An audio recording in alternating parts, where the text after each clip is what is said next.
Qual dos fornecedores prestou as informações adequadas, devendo ser o escolhido pelo construtor para a aquisição do material?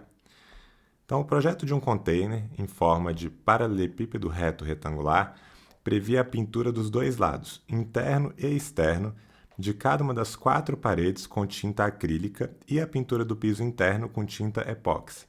Então, cada uma das 4 paredes com tinta acrílica e a pintura do piso interno com tinta epóxi. O construtor havia pedido a 5 fornecedores diferentes orçamentos das tintas necessárias, mas, antes de iniciar a obra, resolveu mudar o projeto original, alterando o comprimento e a largura para o dobro do originalmente previsto, mantendo inalterada a altura. Ao pedir novos orçamentos aos fornecedores para as novas dimensões, cada um deu uma resposta diferente sobre as novas quantidades de tinta necessárias. Então, só anotando aqui, o comprimento e a largura foram duplicados e a altura foi inalterada. Em relação ao previsto para o projeto original, as novas quantidades de tinta necessárias informadas pelos fornecedores foram as seguintes. O primeiro fornecedor falou que precisaria do dobro de tinta, tanto para as paredes quanto para o piso. O segundo, o dobro para as paredes e quádruplo para o piso. O terceiro, 4 vezes tanto para as paredes quanto para o piso.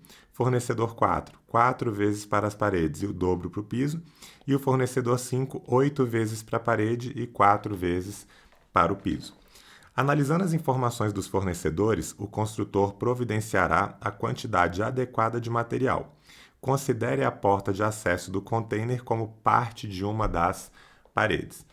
Qual dos fornecedores prestou as informações adequadas, devendo ser o escolhido pelo construtor para a aquisição do material? Então, bom, eu já deixei aqui um desenhozinho preparado, tá? Para a gente não perder tempo fazendo essa construção. Então, aqui você tem o projeto original, em que você tem um certo comprimento, largura e altura.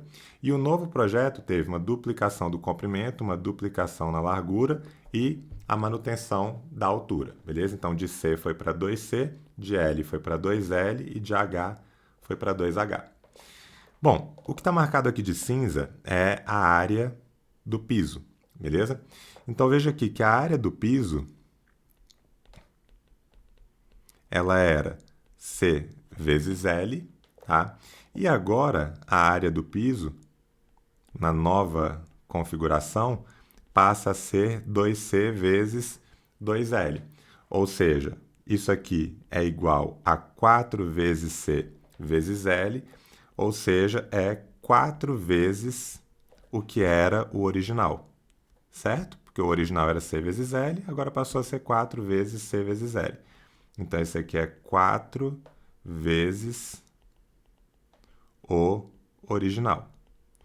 Então, para o piso, tem que ser 4 vezes o original. Então, fornecedor 1 já era, né? Já não pode ser. O 2, ele falou que foi 4 vezes para o piso, então ok. O fornecedor 3 falou que foi 4 vezes tanto para as paredes quanto para o piso, então como a gente só analisou por enquanto o piso, então ok. O 4 falou que é 4 vezes para paredes e o dobro para o piso, então não. E o quinto falou 8 vezes para as paredes e 4 para o piso, então por enquanto tranquilo, tá?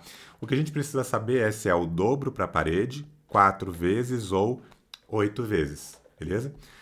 O que acontece aqui para as paredes, na verdade, é o seguinte, que é o que eu deixei marcado aqui de vermelho.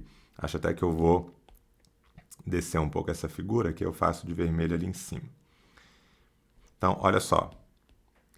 No caso das paredes, vamos ver o que acontecia aqui, ó, tá?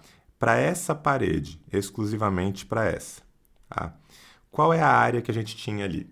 A área dessa parede é esse comprimento vezes esse que está aqui, que é o L, que é a largura do container, vezes a altura, que é H. Então, essa parede é L vezes H. Essa nova parede que está aqui, a área dela vai ser a largura, que foi duplicada, vezes a altura, que foi mantida. Ou seja, vai ser 2 vezes L vezes o H. Então, veja que essa parede é o dobro do original. Só que isso é o que vai acontecer para as 4 paredes, né? Por que é o que vai acontecer para as 4 paredes? Porque, olha só, essa parede frontal que está aqui era comprimento C vezes a altura H. Essa parede frontal, uma das dimensões foi duplicada e a outra foi mantida. Então, eu vou ter uma duplicação na área. A mesma coisa para essa lateral direita, eu mantive a altura e dupliquei a largura. E a mesma coisa para que está lá atrás. Eu dupliquei o comprimento e mantive a altura. Ou seja, essa daqui é a metade dessa, essa da frente é a metade dessa, e cada uma dessas faces laterais aqui é a metade da outra. Ou cada uma dessas da nova configuração é o dobro da anterior. Ou seja, o que a gente tem aqui, e aí deixa eu apagar essa bagunça que ficou aqui, é o fornecedor 2 foi o único que prestou a informação correta. Ele falou que vai ser necessário o dobro de tinta para as paredes e o quádruplo de tinta para o piso. Ou seja, ele deve ser o escolhido e a alternativa correta aqui nesse caso é a letra B de bola, que é o segundo fornecedor. Beleza? Então, uma questão que poderia acabar sendo confusa, uma interpretaçãozinha aí, né? Não das mais simples. Não chega a ser uma questão difícil da prova, mas também não acho que esteja entre as questões fáceis, tranquilas da prova, beleza? Uma questão intermediária aí, apesar de ser uma questão na pegada do Enem relativamente clássica.